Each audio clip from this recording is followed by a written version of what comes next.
আল্লাহ রাসূল সাল্লাল্লাহু আলাইহি ওয়াসাল্লামের গোপন তথ্যের ধারক বাহক হুযায়ফা ইবনুল ইয়ামান। সুবহানাল্লাহ পড়বেন না?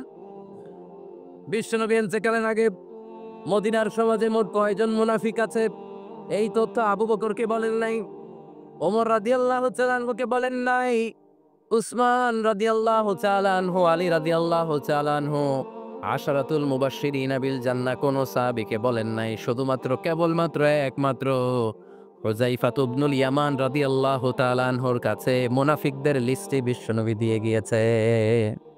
সুবহানাল্লাহ পড়েন। মদিনায় কারা কারা মুনাফিক কেউ জানতো না হুযায়ফা ছাড়া। উনি জানতেন মুনাফিক কারা। দেখেন ওমরে ফারুকের তাকওয়ার লেভেলটা কত হাই।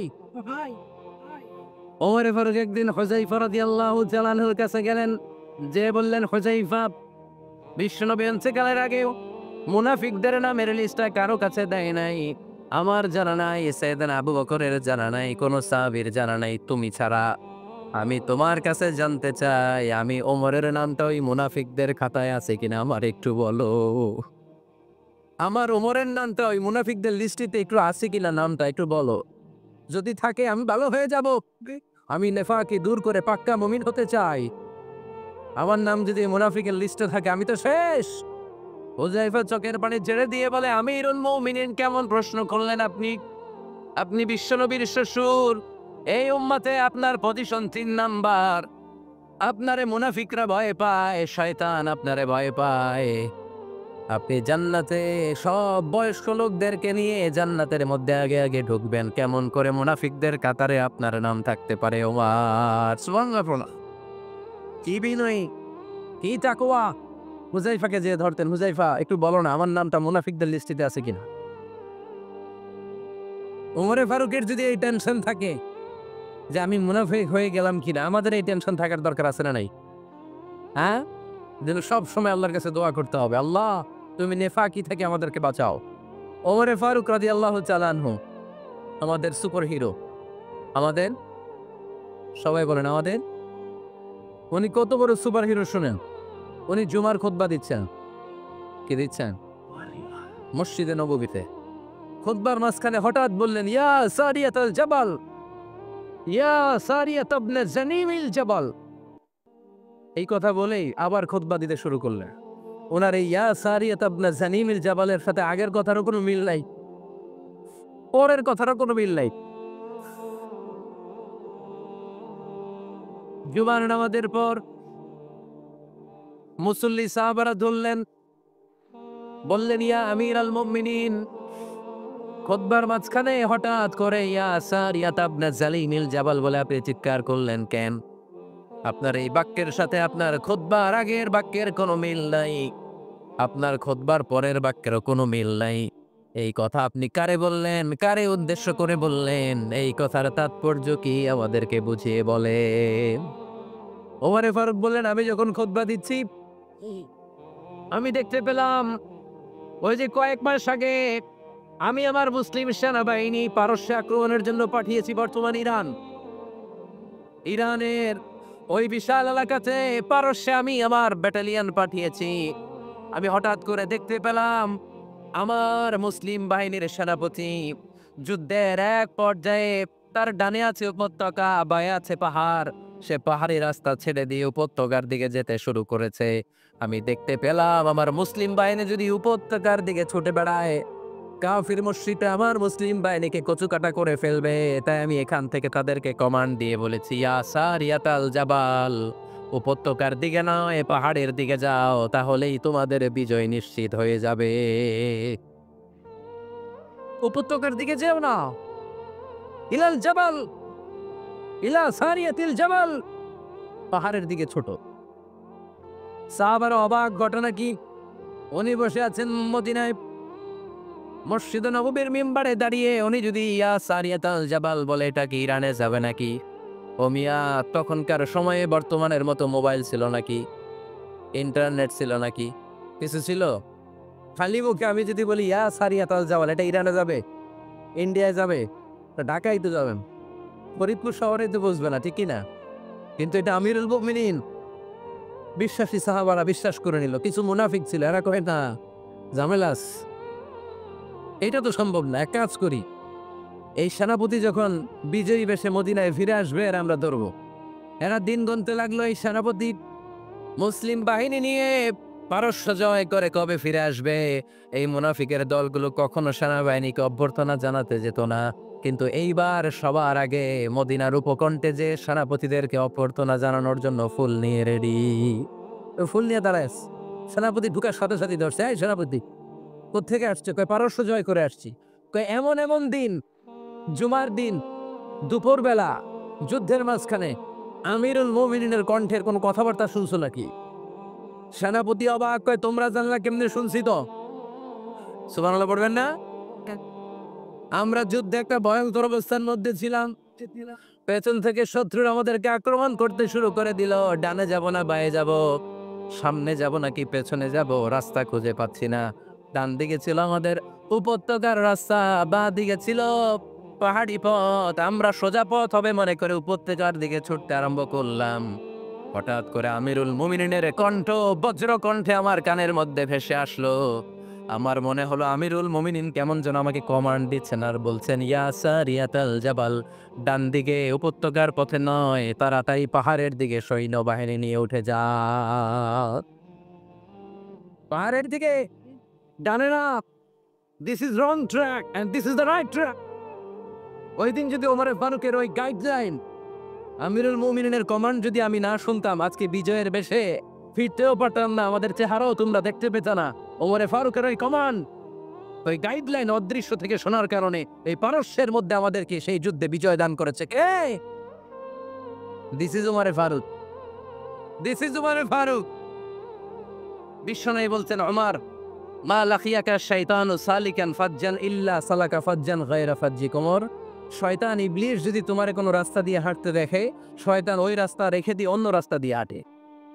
একটা ওমর গোটা বিশ্বকে সোজা করে দিবে, একটা ওমর সবল আর দুর্বলের সব পার্থক্য দূর করে দিবে, মসজিদের উপর জালিমের অত্যাচারের অবসান ঘটায় দিবে, ওটা বিশ্বটাকে সাম্য, মৈত্রী, ভালোবাসার ইনসাফ দিয়ে পরিপূর্ণ করে দিবে।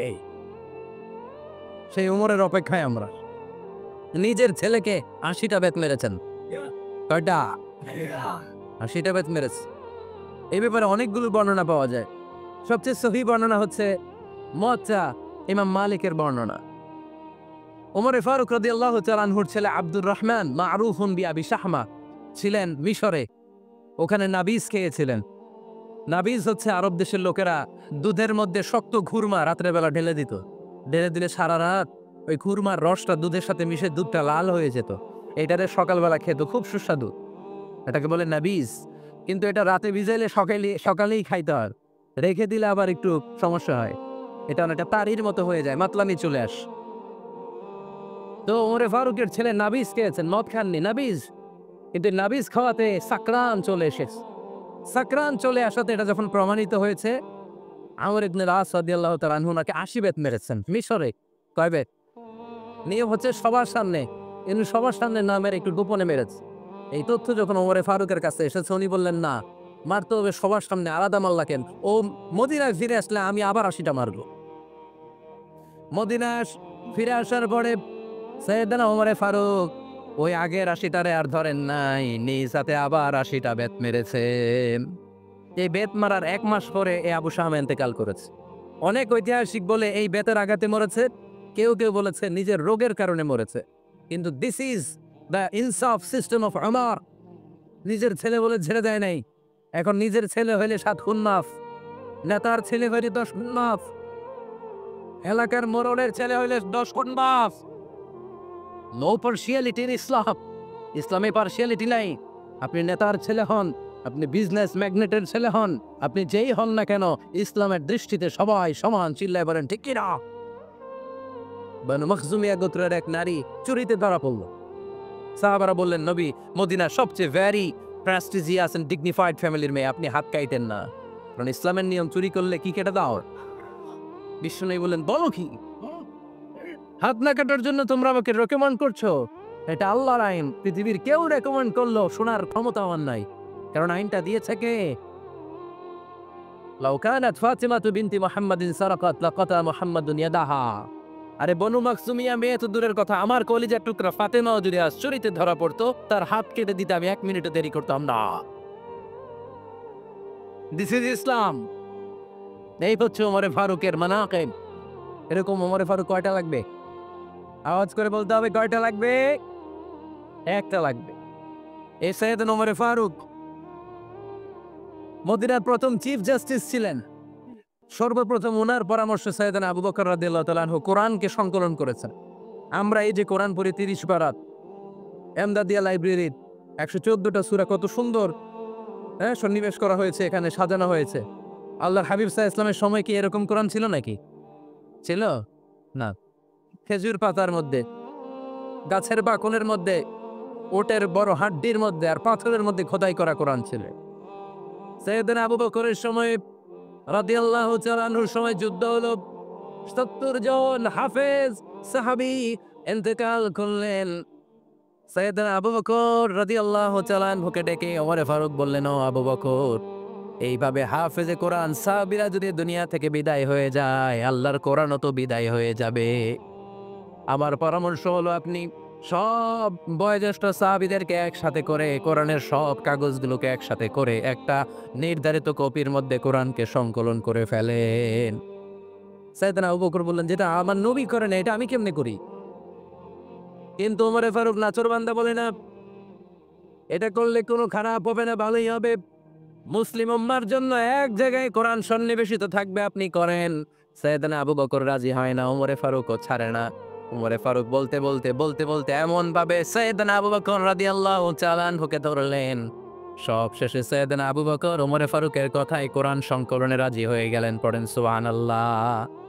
উনি বললেন, ওমর যখন আমাকে বারবার বুঝাতে লাগলো, আল্লাহ তাআলা আমার হৃদয়টা ওমরের কথা শোনার জন্য খুলে দিলেন। আল্লাহ তাআলা কেমন যেন আমাকে ইলহাম করলেন, আবু বকর করো, এই কাজের মধ্য দিয়ে আমি আমার কোরআনকে গোটা বিশ্বে জীবিত রেখে দেব। This is Omar. এই যে আমরা হিজরি সনের যে আমরা গণনা করি, এই হিজরি সনের প্রবর্তক হচ্ছে সাইয়েদনা ওমরে ফারুক। আমাদের প্রেরণা হচ্ছে বিশ্বনবীর ত্যাগ তিতিক্ষা আর কাজের মধ্য দিয়ে। জোরে কোন ঠিক কিনা? ওমরে ফারুক বললেন, যেদিন বিশ্বনবী ইসলাম রক্ষায় নিজের মাতৃভূমি ছেড়ে মক্কা থেকে মদিনায় গিয়েছেন, ওই দিনটাকে হিজরি প্রথম দিন ধরে আমরা হিজরি সাল গণনা করে শুরু করে দিব। ওইটাই হচ্ছে হিজরি সন। সেখান থেকে হিজরি সনের প্রবর্তন করেছেন সাইয়েদনা ওমরে ফারুক রাদিয়াল্লাহু তাআলা আনহু।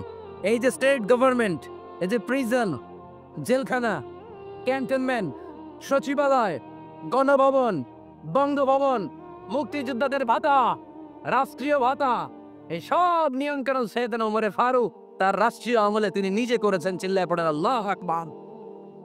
মুসলমানদের আলাদা কারেন্সি, নিজস্ব মুদ্রা ব্যবস্থা নিজে চালু করেছেন। সৈনিকদের মধ্যে যারা বিবাহিত, প্রতি 6 মাস অন্তর অন্তর 1 মাসের ছুটি কাটাতে তারা ফিরে আসবে, সাইয়েদনা ওমরে ফারুক চালু করেছেন। চিল্লায় আওয়াজ করে পড়েন আল্লাহু আকবার। এই যে আমরা 20 রাকাত সালাতুত তারাবি পড়ি রমাদানে, করেন না আপনারা? এটা সাইয়েদনা ওমরে ফারুক চালু করেছে। সুবহানাল্লাহ পড়তে পারলেন না?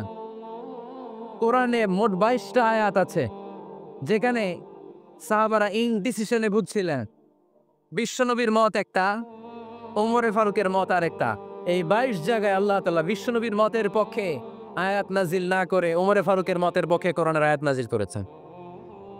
আওয়াজ করে পড়েন আল্লাহু আকবার। সাইয়েদনা ওমরে ফারুক।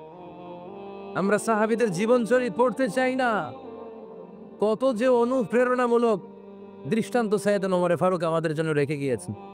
ওমরে ফারুক যখন খলিফা, দিনের বেলায় যদি রাষ্ট্রে কোনো নিয়ম জারি করতেন, দিনের বেলায় জনগণকে কোনো বিষয়ে যদি নিষেধ করতেন, রাত্রে বেলায় খাওয়ার সময় ফ্যামিলি মেম্বারদের সবাইকে বলতেন, এই দিনের বেলা আমি জনগণকে এই কাজ করতে নিষেধ করেছি, তোমরা আমার ফ্যামিলি মেম্বার, খবরদার তোমরা এই কাজ করো না।